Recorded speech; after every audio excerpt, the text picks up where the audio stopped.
Em nome do Pai que me criou, do Filho que me resgatou e do Espírito Santo que me santificou. Divina vontade, reina na minha vontade. Ó minha mãe, eu te amo, tu me amas. Dá-me um gole da vontade divina, minha alma.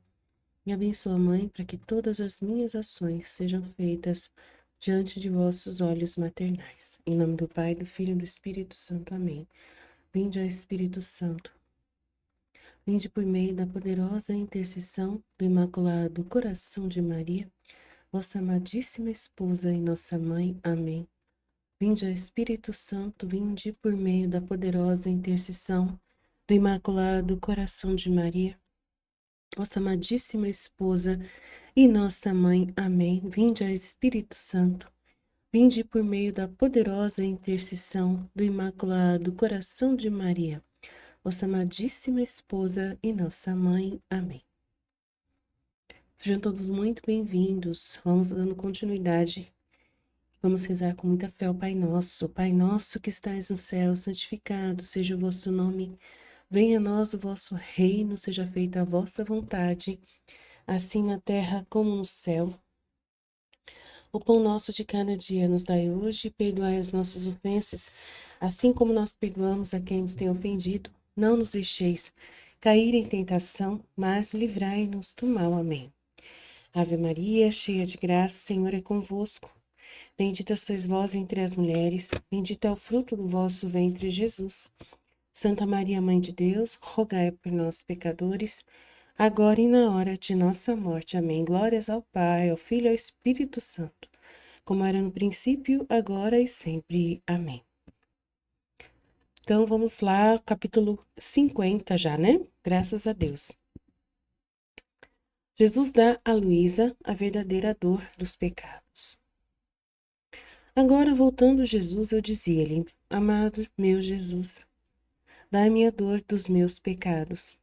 Assim, os meus pecados, consumidos pela dor, pelo arrependimento de ter te ofendido, podem ser apagados da minha alma e também da tua memória. Sim, dá-me tanta dor por quanto ousei ofender-te. Mas bem faças que a dor supere isto. Assim poderei estreitar-me mais intimamente a ti. Lembro-me que uma vez, enquanto estava dizendo isso, meu sempre benigno Jesus me disse: Já que te causa tanto desgosto ter me ofendido, eu mesmo quero te dispor a sentir a dor dos teus pecados. E assim vejas como o pecado é feio, e que dor acerba meu coração sofreu. Por isso, dize junto comigo: se passo o mar, no mar tu estás, embora não te veja. Piso a terra e estás debaixo dos meus pés. Pequei. Logo Jesus, em voz baixa, acrescentou quase chorando: No entanto, te amei e ao mesmo tempo te conservei. Enquanto Jesus dizia isto, eu o repetia junto com ele. Fui surpreendida por tal dor, pelas ofensas feitas, que eu caí com o rosto por terra, e Jesus desapareceu. Poucas foram as palavras, mas eu entendi tantas coisas que é impossível dizer tudo o que eu compreendi. Nas primeiras palavras, eu compreendi a imensidão, a grandeza, a presença de Deus em cada coisa presente, sem que eu pudesse escapar dele, nem sequer a sombra do nosso pensamento. Compreendi também o meu nada, em comparação com uma majestade tão grande e santa. Na palavra pequei, compreendi a fealdade do pecado, a maldade, a ousadia que eu tinha tido de ofendê-lo.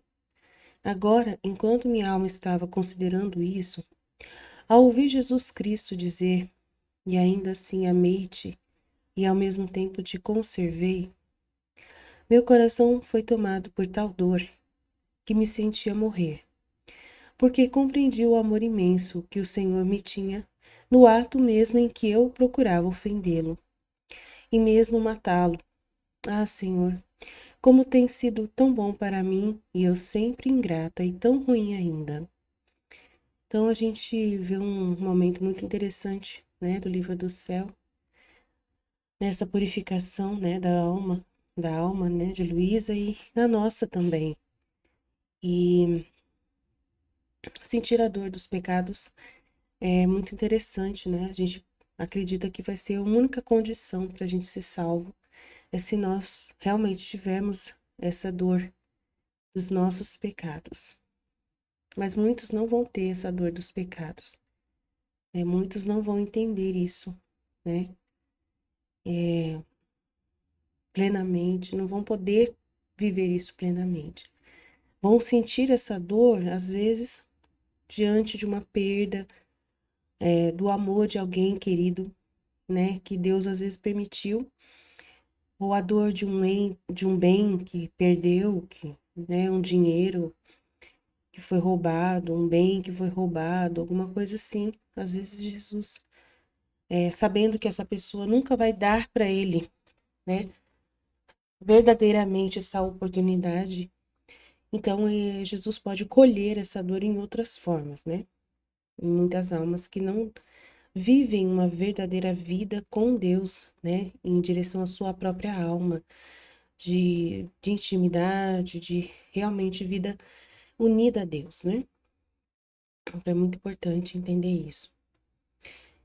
Então, ela pede, dá-me a dor dos meus pecados. Então, você tem que pedir realmente a graça, porque não tem como uma alma egoísta como nós somos, por nós mesmos, né? Na natureza humana decaída que nós assumimos, né? Sem a ajuda da graça, a gente não consegue, tá? Sentir a dor pelos nossos pecados. E o elemento principal, né, que ele vem fazer um exercício com a Luísa, é de falar dele, né? Para a gente poder sentir a dor dos pecados, nós temos que ter não o humano, né? Não a nossa pessoa, os nossos desejos, né? O valor do que nós valorizamos das coisas como parâmetro para a gente poder sentir essa dor, né? Não é por nós, não é pela dimensão humana que a gente consegue sentir essa dor, mas sim pela dimensão divina, né? Então a graça que Deus vai conceder a Luísa e a nós é ensinar, né, no momento de reflexão e de exercício, o valor dele, o valor do próprio Deus, né? O quanto que ele está em tudo, ele está vendo tudo que você está fazendo, ele está, né, cuidando de você, é ele que está dando a vida para você. Você só está respirando porque ele te deu o respiro. Você só está pensando porque ele está te dando essa graça do pensamento. Você só está desejando alguma coisa porque ele que está permitindo você desejar, né? Então, é tudo assim, é ele quem está permitindo. Então, é ele que está em todo lugar. Então, ela fala com ele ali. Ele fala para ela assim, já que você sente tanto desgosto por ter me ofendido, eu mesmo quero te dispor a sentir a dor dos teus pecados e assim vejas como o pecado é feio e que dor acerba meu coração sofreu. Então, é uma graça. Claro que muitos de nós vamos fazer o exame de consciência e nós mesmos parece que temos que fazer isso sozinhos, mas sozinho a gente não consegue verdadeiramente ver o pecado realmente que nós cometemos contra o irmão e contra Deus. A gente não tem capacidade. Por isso que os nossos exames de consciência normalmente, né, tem que rezar muito para Deus ajudar a gente a conseguir ter realmente um exame de consciência decente, porque não é fácil, não. O ser humano, por si sozinho, não consegue lembrar realmente a gravidade dos pecados que cometeu no seu exame de consciência que faz, não tem, tá? Muito pelo contrário, muitas pessoas vão conversar com o padre e fazem bem pouco dos seus pecados, né? Os padres ficam até chocados, eles comentam nas missas, nas homilias, o quanto que as pessoas não têm nenhuma ideia, né, do peso dos pecados que elas cometem. Elas chamam de pecadinhos, né, de coisinhas pequenininhas, que defeitinhos, né, e cheios de justificativas, né, como se aquele pecado que cometeu ainda fosse justo ela ter cometido aquilo. Então, tem muito disso hoje em dia, né, os padres reclamam na missa mesmo. falam que é assustador os comentários que eles recebem no confessionário, né? Daqueles que vão confessar, dos pecadores. É tragédia total, né? Então, vocês veem que hoje em dia o exame da pessoa não vale muito, não, tá? Precisa ter mesmo uma ajuda muito grande da graça de Deus, né? Do Espírito Santo, que é ele quem vai convencer você realmente do pecado. E é pelos acontecimentos que normalmente a gente vai ter consciência. Que o Espírito Santo vai nos trazer uma cruz de desapontamento, às vezes, né? A gente vai estudar muito sobre isso ainda, sobre cruz de desapontamento, mas é quando você queria uma coisa muito, muito, e aí você não conseguiu aquilo, ou você fez o mal e você recebeu a consequência imediatamente, e daí você vê, nossa, eu fiz algo muito grave, realmente, olha só o que aconteceu.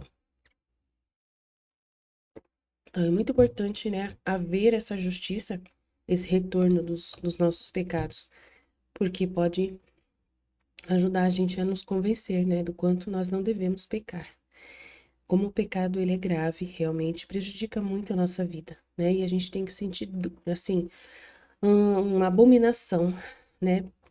Porque o pecado atrasa a nossa felicidade, atrasa demais. Então, se você soubesse, né, quando você percebeu o quanto o pecado e as suas misérias e os seus pensamentos egoístas, que pensa somente em você mesmo, né?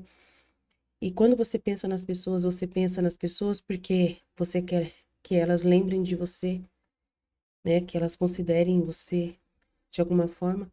Você está no humano ainda, né? Está no egoísmo ainda, está no eu, né? No ego e no seu próprio interesse próprio, no próprio amor próprio, que é gravíssimo, é prejudicial total para a divina vontade esse processo, né? De ficar dentro dos, né? Você fala que vai fazer o bem para uma pessoa, você quer agradecer uma pessoa pelo bem que ela fez, mas esse agradecimento, na verdade, no fundo, é para aquela pessoa lembrar que você existe. Para você dizer para ela que você, né, é especial, que você não é aquilo que ela pensa de errado, que você é uma pessoa que está melhorando, que está, né, alguma coisa assim você quer passar para aquela pessoa de informação. Isso é eu, né, ego. Você não está pensando, na verdade, em agradecer aquela pessoa, mas sim você está pensando em você aparecer para aquela pessoa. Então, muitas vezes é isso que acontece, na maioria das vezes, tá? E mesmo quando não é assim, você também tem que evitar. Mesmo quando parece que você não está querendo comunicar isso, evite mesmo assim, né? Deixa o bem. Você tem que entender que o bem que você recebe, você tem que agradecer a Jesus. Só Ele que é a fonte do bem. Então, se alguma pessoa fez um bem para você, se você não disse obrigado na mesma hora, não vá dizer obrigado depois, tá? Agradece a Jesus. E se Jesus quiser que você agradeça a ela, vai ter ocasião para isso. Se ele não quiser, não precisa se aproximar para fazê-lo, né? Só se realmente Deus trazer a pessoa para frente, na sua frente, realmente, e aí houver ocasião mesmo clara de que você deve agradecer essa pessoa por algum bem que ela realizou. Fora isso, não é a vontade de Deus, né? Que você agradeça. E você deve agradecer somente a Deus pelo bem que você recebe de qualquer pessoa. É muito importante, né, focar que a gente vai ter que morrer para nós mesmos, né? Para não ter mais pecado, para não ter nenhuma coisa humana, né? Nenhum sentimento humano que vai nos prejudicar com Jesus. Aí ele fala para ela: o exercício é esse. Se passo o mar, no mar, ó Deus, tu estás. Embora eu não te veja. Eu piso a terra, né? Saio do mar e piso na terra, e você está debaixo dos meus pés, e peco. Logo Jesus, em voz baixa, acrescentou quase chorando: mas, no entanto, te amei, e ao mesmo tempo te conservei, tanto no mar como na terra. Enquanto Jesus dizia isso, eu o repetia junto com ele, e fui surpreendida por tal dor, pelas ofensas feitas, que eu caí com o rosto por terra, e Jesus desapareceu. Poucas foram as palavras, mas eu entendi tantas coisas que é impossível dizer tudo o que eu compreendi. Ela vai explicar o que ela entendeu. E nas primeiras palavras ela compreendeu no mar uma imensidão, uma grandeza, uma grande presença de Deus em cada coisa criada, né? Cada coisa presente. Sem que eu pudesse escapar dele, nem sequer a sombra de nosso pensamento. Então Deus está em todo lugar. Ele está ao redor de nós, está embaixo de nós, está na nossa frente, nos nossos lados, o tempo todo. Então é uma baita de um absurdo a gente não considerar a sua presença ao redor de nós e ainda pecarmos, né? Então não podemos escapar de Deus. Compreendi também o meu nada, em comparação com uma majestade tão grande e santa. E na palavra pequei, eu compreendi a fealdade do pecado, né? A maldade, a feiura do pecado. Fealdade quer dizer feiura do pecado. A maldade, a ousadia, né? A ousadia principalmente, né? Que eu tinha de ofendê-lo na cara dele, né? Absurdo isso. Agora, enquanto minha alma estava considerando isso, ao ouvir Jesus Cristo dizer, e ainda assim amei-te e ao mesmo tempo te conservei. Então, assim, você vê que o foco não é a alma, não é a Luísa. O foco não é ela se ver, o foco é ver Deus, né? Para poder sentir a dor dos pecados, você tem que ver Deus, ouvir o que Ele está dizendo, que Ele é o mar, que Ele é a terra que está debaixo dos teus pés, que Ele está em todo lugar e que Ele está te amando e te conservando, mesmo você pecando, mesmo você fazendo mal, mesmo você o ofendendo, mesmo você roubando dele, né, dos bens que Ele te deu. São os talentos que você tem, o alimento, as pessoas que Ele te deu na sua família e tantas coisas que você rouba dele. Né? Como que você rouba? Porque você está usando dessas coisas sem dar a Ele, né, o agradecimento que Ele merece, de você não pecar, né? Porque não adianta você falar obrigado, Senhor, da boca para fora e depois pecar. Então, não quer dizer nada. Para Ele, o melhor agradecimento é você ser puro, né? Humilde, ser santo, como Ele é santo, né? Então, é muito importante entender. Então, meu coração foi tomado por tal dor que eu me sentia morrer, porque compreendi o amor imenso que o Senhor me tinha no ato mesmo em que eu procurava ofender. Então, enquanto eu estava ali fazendo o pecado, ele estava me amando, me amando, me amando, e é ele que você tem que ver, né? Você tem que ver o amor dele por você e a sua loucura de querer ofendê-lo e até mesmo desfazer dele, como se você não quisesse que ele estivesse ali vendo você, ou ignorando ele, né? Ah, Senhor, como tem sido tão bom para mim e eu sempre ingrata e tão ruim ainda. Então é assim, é muito triste, né? A gente tem que olhar para Deus. A vida na divina vontade não é olhar para o eu humano, nem para o próximo humanamente, mas é olhar para Deus e o próximo em Deus, né? O que que Deus quer que eu faça pelo próximo? E aí eu faço pro próximo. Não é fazer pro próximo e depois falar para Deus, eu fiz isso pro próximo. Não. Isso não vai ter valor para Deus, né? Só tem valor para Deus o bem que você faz por causa de Deus, né? Que Ele mandou você fazer, senão o bem do próximo não tem valor nenhum. Então é muito sério. Então é muito importante entender. A dor dos seus pecados só vai ser real, verdadeiro, se você realmente visualizar a Deus, o seu amor por você, o amor dele por você, né? O quanto que ele te ama, o quanto que ele te conserva, o quanto que ele te, né, te cuida, o quanto que ele está ao seu redor.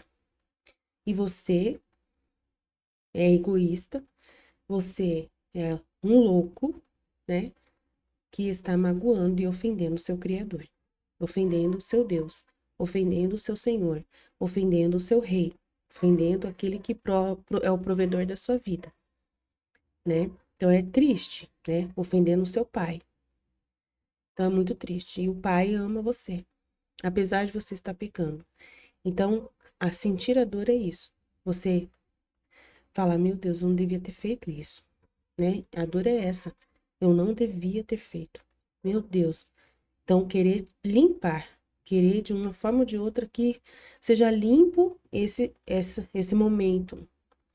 Querer desfazer, dizer para Deus, eu não devia ter te ofendido. Me perdoa, querer retirar, né? Querer voltar atrás. né? E falar, eu sou maluca por ter te ofendido.